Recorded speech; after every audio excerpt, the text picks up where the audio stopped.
So the predicting wagon keeps on moving, whatever that means, but the Royal Rumble is next week as I'm recording this, so everyone should be excited because it is the best event of the year.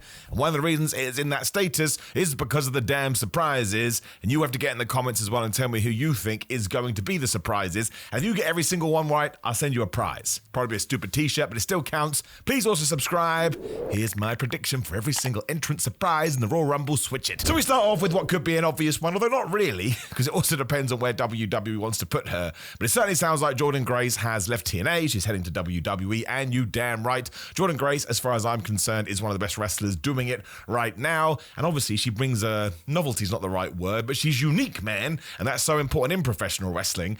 I'm kind of in two worlds. She has already established herself on NXT, so I imagine the larger WWE audience knows who she is. And I guess it all depends on where you want to put her. Again, we have this IC and US championships now for the women. I wouldn't mind Chelsea Green versus Jordynne Grace, because again, the promo battles will be wonderful. And if you do Lyra Valkyria versus Jordynne Grace, well, then you can just get two very, very good wrestlers having very, very good wrestling matches. And I think that's the level to put her in at, not in a bad way. Like some people are like, oh man, she should go straight for the world title. No issue with that either. But it's more fun when people chase, and it's more fun when people build. And she could be one of the early holders of that championship, but man, nobody can take it off her. You do what you did with Gunther with the IC title, kind of what Bron Breakker is doing now. She would absolutely fit that mold. And of course, she's a future WWE Women's Champion. There's no debate about it. So I think you can put her in the Rumble. I think she can be ejected from the Rumble as long as that story leads into whatever she is going to do at WrestleMania, or it can be down in NXT. I haven't got her on this list, but let's say a Julia was in the Rumble. I don't think she would have been, but if they knock each other out, or you do something with Stephanie Vaquer, that all works. That's totally fine. She does her reps in NXT. She comes up to the main roster. It will be good. Now this one is very much a hopeful thingamajig, and I don't actually think we've done enough with the New Day since the big turn happened to justify this, but of course we should mention that Big E may be in the Rumble. He'd get the biggest pop of the night. The warm and fuzziness in our tum-tums would be through the roof. More importantly, as I always say, health and happiness with Big E. That's all I care about. Hope his neck's okay. Hope he can live okay. Hope he's happy. Hope he's healthy. Hope he's doing whatever it is that puts a smile on his face. But I will throw it out there. If I was going to come up with some Rumble prediction meter, I'd probably put this, like, if Jordynne Grace is a 10 out of 10, a 9 out of 10, because you can never be guaranteed. I would probably put Big E at a 1 out of 10 scale, because I do believe, and I believe in the power of positivity, but I just think it doesn't really sound like it's going to come to a head. Although if he did get in there and he threw out Kofi Kingston and Xavier Woods, even if they didn't follow up on the story, it would be so heartwarming. I didn't have a problem with it. I don't think it's going to happen. Now, we just talked about this stupid scale. If I was going to put anyone at 10 out of 10, it would probably be Charlotte Flair. I mean, WWE ran the comeback video on SmackDown the other day, which I was a big fan of. Sometimes we do lean too much into surprises. I think sometimes you should tell people, even if it comes up on another one they run on SmackDown going, Charlotte Flair returns to the Royal Rumble. Not going to have a problem with it at all. Just do it. Tell people. Don't tell anyone the number. Sometimes they give us numbers. I don't want numbers. But then you can be like, is one going to be Charlotte Flair? Is two going to be Charlotte Flair? And of course, you won't be thinking that every single time, but these side quests and subplots, when they're done right, is what makes a Royal Rumble so damn good. And she should probably win it as well. But again, we'll do that on a video next week too. But just because I gave Jordynne Grace a 9, which now I think is too high, a 9.5 out of 10 for Charlotte Flair, I'd probably bet my life on it, although of course I wouldn't, because that would be stupid. Somebody else doing the rounds, and he's basically said this himself, is Matt Cardona. I did a video on this on What Culture Wrestling. Make sure you go subscribe to them and watch my content there as well. Again, man for hire. If you want me, you can come hire me, should you just so wish, for the Royal Rumble maybe. It's not going to happen. I'm not going to pretend otherwise. I personally would love to see Matt Cardona in the Royal Rumble. I think people forget he did change the game back in 2011. Maybe this YouTube world we're living in wouldn't exist without him. I mean, YouTube would, but he absolutely stamped the way to do it when it came to pro wrestling. And it just doesn't sound like he has a contract at the moment, or they could be working us. Matt Cardona is very good at that. I just think he would be someone that would get the big nostalgia pop like Carlito did. There was somebody else that I can't remember now. And he would fit in wonderfully to this new WWE. Doesn't have to be a super duper whooper main evented. Can absolutely be in the mid-card mix and going after IC titles or US titles or just being part of a group, you know, like the Judgment Day or something like that. I don't think there'd be anything wrong with it. You could do something potentially with him and Chelsea Green. Obviously, his partner in real life. It's super difficult, this one, because there's not a lot of smoke without the fire at the moment, and usually the winds will be heading that direction. I would give it the classic 5 out of 10. But if you ask me, would I like to see Matt Cardona in the Rumble? Yeah, I think he'd get a massive pop, and there's probably some story with somebody in the damn damn Rumble that I'm not thinking of right now. And maybe that could lead something to WrestleMania, even if you put him in a tag team. I really don't think it's an issue. I think it would be nice. The man has worked his ass off, and it would be great to see a proper presentation of him in WWE. Because let's face it, even though he tried with Zack Ryder, he was given some really stupid stories. Now, we're talking about big old pops. Do you know who would get the biggest pop in the Royal Rumble? Genuinely, I believe this, maybe secondary to Big E, or at least on par, would be the returning AJ Lee. Now, until CM Punk came back to WWE, this wasn't even a conversation. I think it would be tremendous. AJ Lee was so good at back in her day, and way ahead of her time in the sense where WWE was when she was working, what she wanted to do and what they wanted their female wrestlers to do. It all depends. Does she want to have a full-time schedule? Would it be more like Punk where she comes and goes? Would it be just a big event kind of a thing? Would it just be for the Royal Rumble? I don't have an issue with that either. If AJ Lee comes back, I mean, who does that all the time? I don't think they'll be in this one. I can't remember her name now. What's going on with my brain? Anyway, she does it all the time. What a waste of a sentence to say. Michelle McCool, of course you would come there at that point. That was cool, ironically. When she would come in the Rumble, then you wouldn't see her again. Obviously, you'd want it to lead to something at WrestleMania, but at the same time, would you rather know AJ Lee, or would you rather an AJ Lee surprise appearance? So I'm sure she's been offered it. I'm sure it's absolutely her choice, but once again, if she's chilling in her real life and she's perfectly content, then she probably doesn't need to come back to pro wrestling. I will whack a 7 out of 10 out of this, mostly because I'd like it. You know, that's what I would want to see.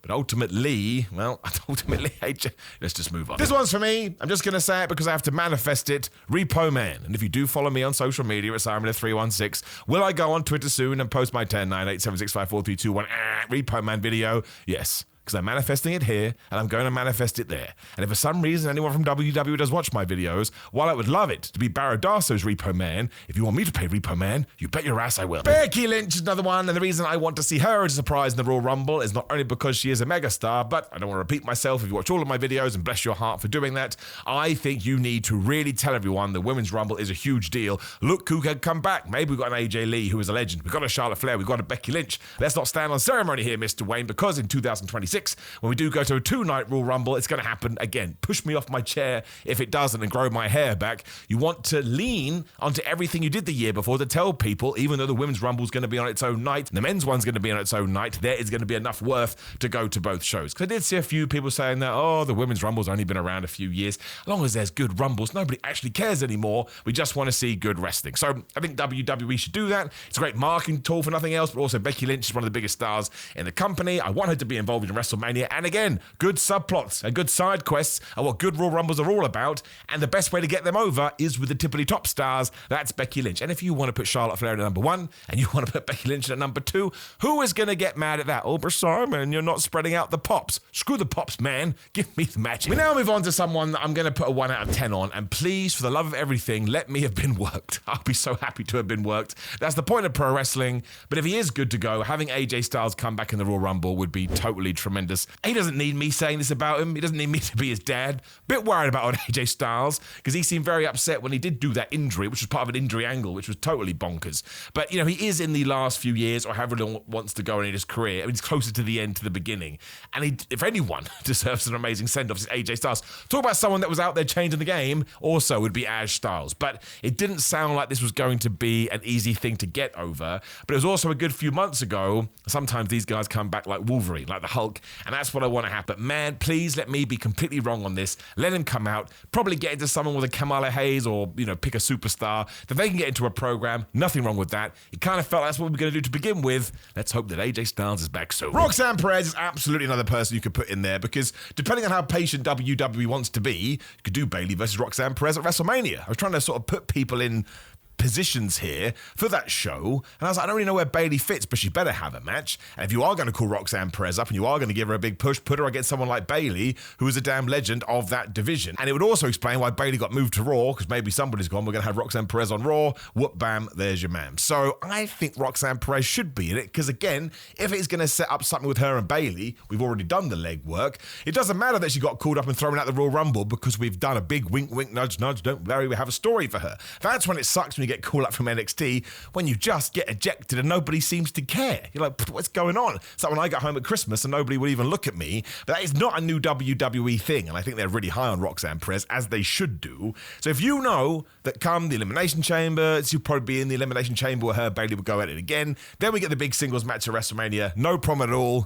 I'm going 8 out of 10. Malachi/Aleister Black could potentially be in the Royal Rumble as well. Yes, this is true. Now, the reason I don't think he is going to be in it is because I believe he has a few more months left on his contract. But I don't know what I'm talking about. Look at me. I look absolutely ridiculous. But this one would be cool and this one would be badass. And this is a copy and paste job of Roxanne Perez. Of course, Aleister Black is not going to win the Royal Rumble this year. It's too stacked with stars who've established themselves at the top of the card. But there are so many good people within that non-top tier position that I would love to see Aleister Black with. He is a great talent. You can say whatever you want about all these backstage things flying around. Everybody has backstage things flying around about them, and they're fine to talk about. They're interesting. But in terms of what we see on the screen, I think you could absolutely develop him into probably in the same level as a Drew McIntyre. That's how good I think he is. You could even have him in a stable with Karrion Kross, and I don't just mean because they're spooky wooky, but in the same way that, you know, Damian Priest and Rhea Ripley and Dominic Mysterio and Finn Balor all helped each other as a Judgment Day, that could be much better than the Final Testament,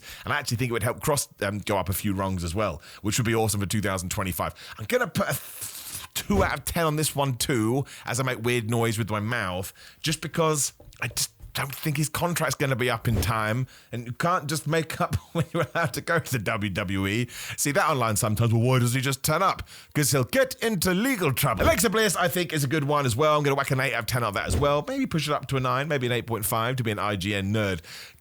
Why wouldn't you do it, right? If she's good to go, she doesn't have to win the Royal Rumble. Once again, there's so many people she can feud with. She's a great character, she's a great persona, great gimmick. You can go old school Alexa, you can go new Alexa, you can bring the stupid doll Lily. It wasn't for me, but people loved it, and wrestling's not for me, so why the hell does it matter what I say? That's all I got to say about it. She's great, she's been missed, I'm excited to have her back. I hope she would be in a WrestleMania match with someone like Liv Morgan, kind of similar characters, but not, and then Liv can be a super heel, she can be a massive babyface. I'd really enjoy that. I think she would absolutely freshen up the division, especially because we do have mid-card titles. It's just going to be a good time. 8.5 out of 10. Ricky Starks, I'm whacking a 0 out of 10 on there. I understand the video is called Predicting the Royal Rumble Entries, but if I don't put people in there, people go, why didn't you mention him? Because there's something wrong with their voice. Any report that comes out sounds like he's got a lot longer left on his AEW deal, so let's just hope that he's okay, right? It can't be nice going through all this and hear your personal life being talked about all of the time. He will come to WWE eventually. I talked about this on a video the other day. Make him the NXT champion, build him up as the hero of NXT or the villain, depending on which direction you want to go him. Call him up to the main roster. Everything's going to be fine. He's not going to be in the Royal Rumble. They will be famous last words. Asuka kind of fits into the Alexa Bliss template. She should come back and she should do what she always does, which is be one of the best professional wrestlers in the world. I assume she's over her injury now and we are just stalling. But again, I think someone like Charlotte Flair is a confident guess. Becky Lynch, Alexa Bliss, Asuka. Even if it is just those four, there's actually somebody else on this list I've just seen that could be a potential home run too. That's a great way to start for everything in 2026, especially because, again, Asuka is just brilliant. You could do Asuka versus Alexa Bliss versus Liv Morgan at WrestleMania. I'd be the happiest man ever. You could even throw Raquel Rodriguez in there too. I'm going to say a 9 out of 10. It's time. Joe Hendry, of course, is something that everyone is going to talk about. It is interesting. He is on the Jericho cruise, I believe, the day after the Rumble or around that time.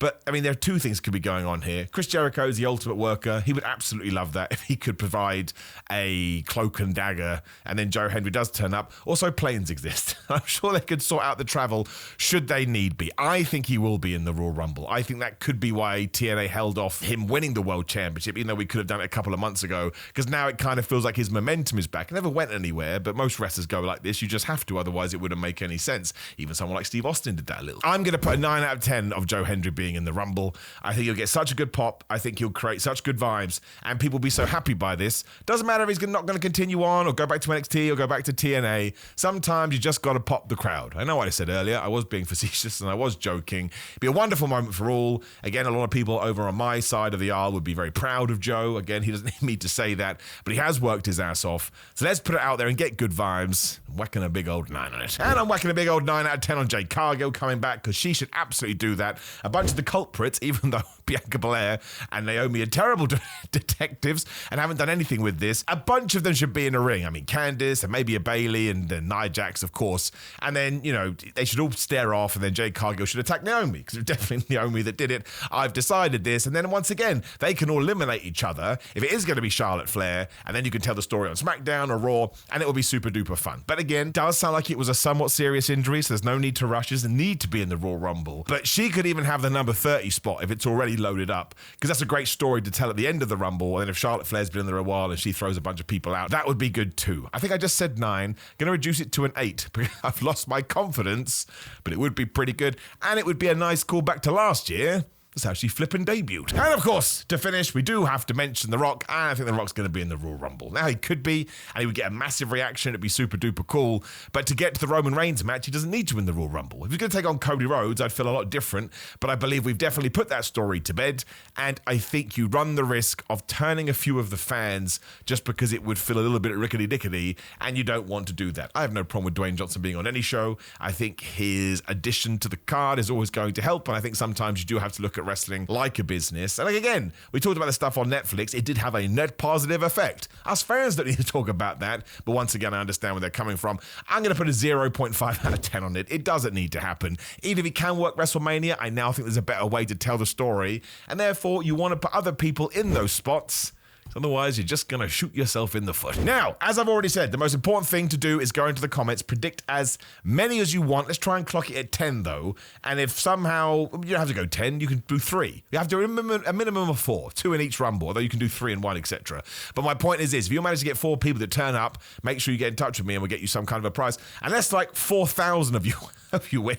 Don't have to retroactively think these plans, but let's do it anyway. Also, please do interact with the video as much as possible. Like the video, share the video, and subscribe. Click the video on the screen, which is me telling you who will win the Royal Rumble if you're a WWE management right now and you're looking at the stories. Also on social media, please do come and follow me. GorillaMind.com/Simon. Use code Simon, get 10% off. If you are watching this the week of the 22nd of January, before the end of the week, you can get buy one, get one half price on all pre-workout. Pre-workout they do is the best. Gorilla Mode, you should absolutely get it. Otherwise, I'm on Cameo and all of these things. ProWrestlingTees.com/Simon Miller and SimonMiller.BigCartel.com. My baldy tee just went up. Best tee I've ever come up with in my life. Otherwise, my friends, get ready for the Royal Rumble.